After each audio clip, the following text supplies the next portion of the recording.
tonne. And if you remove the subsidies for nuclear power, it dies a natural death. And, you know, developing solar, wind, geothermal, the whole thing. And everything can be produced that we need, or America needs. And then we can translocate that roadmap to Australia. So first of all, there are answers to this particular problem of electricity production. Two, we can abolish nuclear weapons. I spent an hour and a quarter with Reagen in the White House years ago, holding his hand, trying to teach him about the medical effects of nuclear war. And he actually, I didn't think it had any effect, but he actually started working with Gorbachev and said nuclear war must never be fought and can never be won. And over a weekend in Reykjavik in Iceland, those two men almost agreed to abolish nuclear weapons. So there's a precedent, and we can abolish nuclear weapons. Okay?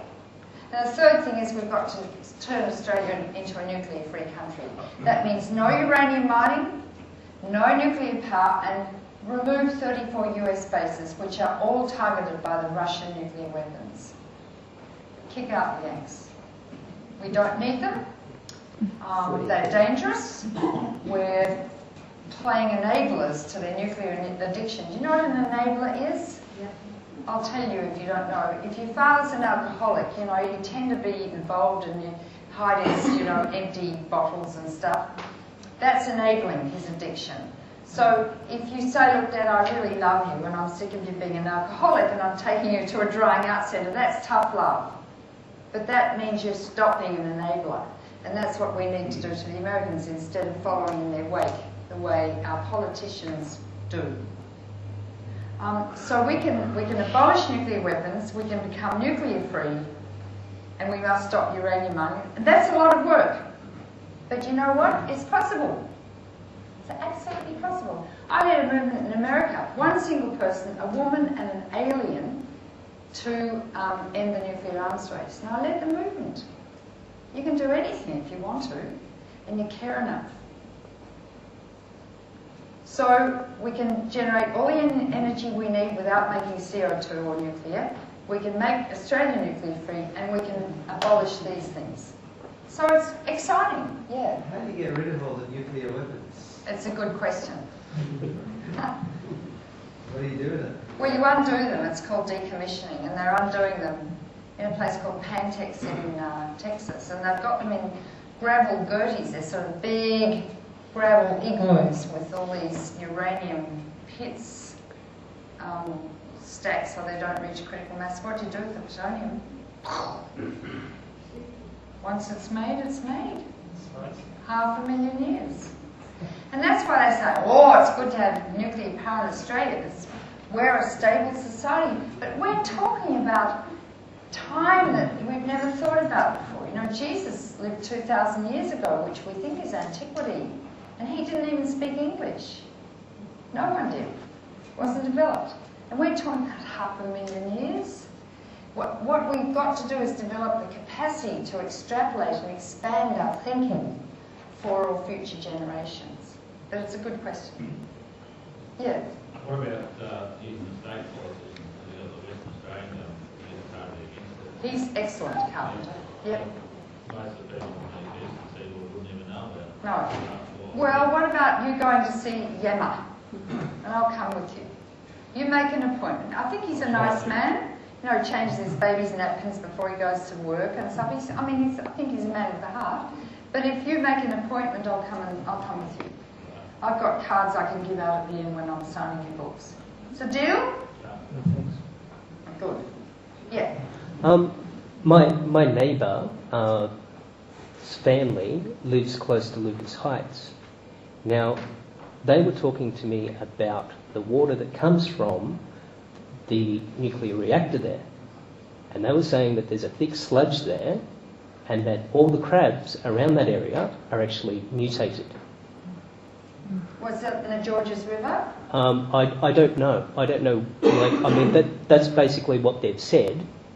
Okay, and I was wondering if you actually know anything about that.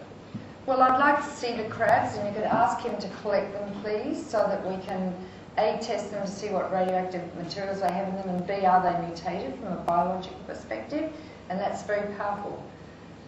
Lucas Heights is a filthy place. They've got spent fuel rods just buried in the sandstone. Right. The water seeps through them, the casings are cracked. Across the road they've got what they call a burial ground, I think, with plutonium buried there and other stuff. Yeah, it's really dirty. The water drains down, plus tritium, which is, I didn't talk about that, incredibly carcinogenic, into the Georges River out into the sea where the surfers are surfing that can drink, get this stuff inside them. So, yeah, and it's been a very dirty reactor for a lot of years. And they reprocess stuff there. Right. And reprocessing is filthy. Huge amounts of radioactive iodine get out. I-129 that has a half-life of 17 million years. Tritium, which has a half-life of 12.5 years, it's around for 100 years. Very, very carcinogenic. Krypton-85 that lasts for 2.3 million years. Lots of that gets out, and there are now 15 schools and kindergartens right next to Lucas Heights. And they're children. And I can just tell you as a paediatrician, you don't expose children to radioactive materials.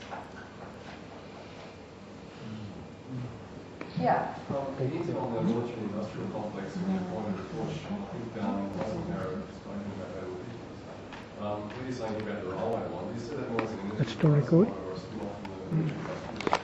What do I say about the what? Yes. The Railroad. Is that more of an agenda for energy? Well, I know that the Australian in the last couple of weeks have had 2 supplements about military equipment, and South Australia is stepping in to become one of the biggest states for manufacturing military equipment. Halliburton is big into the military, as you know, and they're in Iraq now skimming off billions of dollars in crooked deals. And we are becoming more and more and more militarised in our economy. And we have to become educated to know what is going on behind our backs. And I think that could easily be used for that too, yeah. Could you just expand what the military industrial complex is? How it Oh runs? yeah, the military industrial complex, okay. It was Eisenhower said in his farewell speech, beware the military industrial complex. And I can't remember the whole speech, but he was a great general and he was a president. And he knew they pushed him around. So before the Second World War, Americans were not militaristic at all. And then after Pearl Harbor, they got into making weapons. And they developed the nuclear weapons that they bombed Hiroshima and Nagasaki. And they gradually became militarised. I've got a pen in my bag, which you can come and look at later, but gives you an indication.